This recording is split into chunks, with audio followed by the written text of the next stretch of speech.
Hello boys and girls, thanks for joining with me as we continue. We're now in Advent week number 4, the last week of Advent heading into Christmas. This is Jotham's journey, and this is the last Sunday before Christmas. And this is part 1 of Advent week 4. It's called Jotham's journey. No, I can't allow it. But Simeon, Jotham cried, she told me that I'd find my family in Bethlehem. Simeon shook his head once again. I'm sorry, Jotham, but I can't allow you to run off to Bethlehem just because some crazy old woman stares you in the eye. Well, fine then, Jotham shouted. I'll just run. He stopped suddenly and got a pained look on his face. He'd been about to say he would just run away, but then remembered that's how this whole nightmare began. And that's why Silas had died. He lowered his head and his voice and said, very well, I will obey. Simeon smiled the kind of smile that can only come with age and wisdom. I know it's difficult, Jotham, he said, rubbing the back of the boy's head, but you must understand that Abigail has had a difficult life.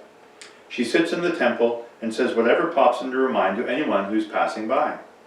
Why, one time, he said, sitting on the bench next to Jotham, she told me that a flock of pigs were going to fly to my house to sit in honor at a banquet. But Jotham didn't laugh. He hardly heard Simeon. Something was wrong here. He was searching every corner of his brain to figure out what. Simeon was smiling now, and he said, they never did come here, you know, the pigs. One part of Jotham's mind was wondering what Simeon was talking about, while another continued to search for the mistake he knew that was hanging in the air. Finally, he found what he was looking for. I think I got her name wrong, he said slowly. Her name wasn't Abigail. It was Ammon. No, that's a boy's name. Anna, her name was Anna. Now, Simeon stopped smiling. His face turned pale. Did she tell you her full name? Simeon asked. I think so, Jotham said, trying to remember. His forehead wrinkled into a frown as he forced his brain to think. Something like Panua Faru. Could it have been Phanuel? Simeon whispered. Yeah, that's it. Simeon was silent for a long time, then finally whispered, Jotham, you must go to Bethlehem at once. People were pushing and shoving like cattle in a stampede.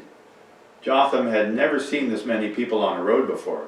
He was used to being alone in the wide open meadows where his flock grazed. Now it seemed as if the whole world was going to Bethlehem. Why don't all these people just go home? Jotham yelled to Simeon over the noise of the crowd.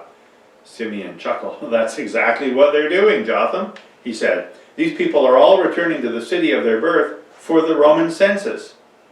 As soon as Simeon had found out it was Anna of Phanuel who pointed Jotham toward the city of David, Bethlehem, he knew that he must take Jotham there at once.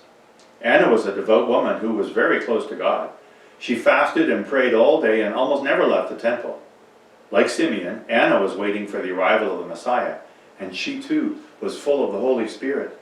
So here they were now, on a narrow winding road that led through the 6 miles from Jerusalem to Bethlehem.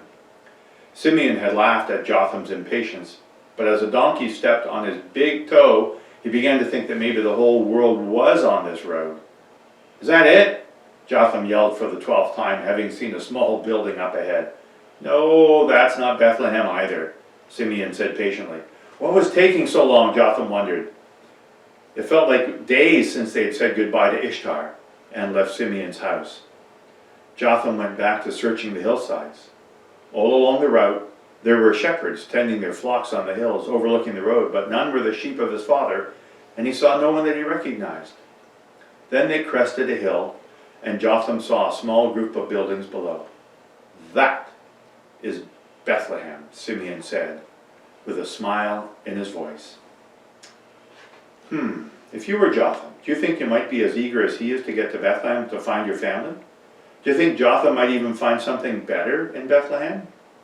We're anxious to get to Christmas, but do you think there might be a better reason for Christmas than just gifts under the Christmas tree? Jotham was disappointed. It was so small, not even a tenth of the size of Bethlehem. There were about as many buildings in the whole town as lambs in Jotham's flocks. As they reached the edge of Bethlehem, many of the people on the road went straight through on their way to other places, but many stopped. They were looking for lodging and food. "Do you know where Hazra lives?" Simeon asked, but Jotham shook his head. Simeon stopped where a man was sitting on a wooden bench grinding an axe. "Excuse me, sir," Jotham said. "Could you point me to the inn of Hazra?"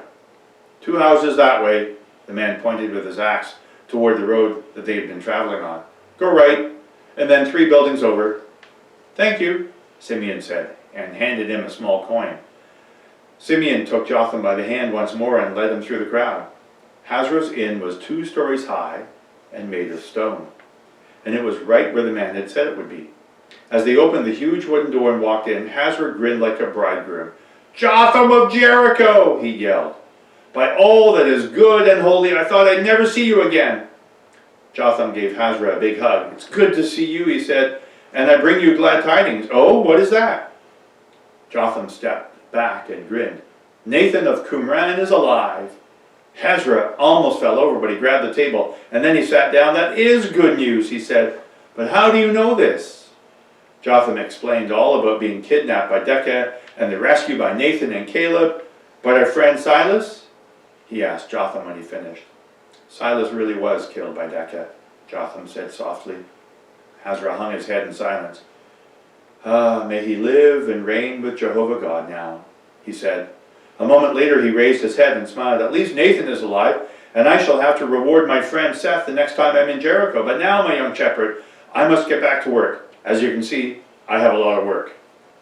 Jotham looked around the tiny inn. People and belongings were stacked everywhere, even on the narrow wooden stairs that led to the upper room, and it seemed as if not another person could fit into this place. Simeon asked Hazra if he would take charge of Jotham, to which Hazra agreed, saying, "I could certainly use an extra pair of hands." "May you find your family safe and well," Simeon said to Jotham with a bow.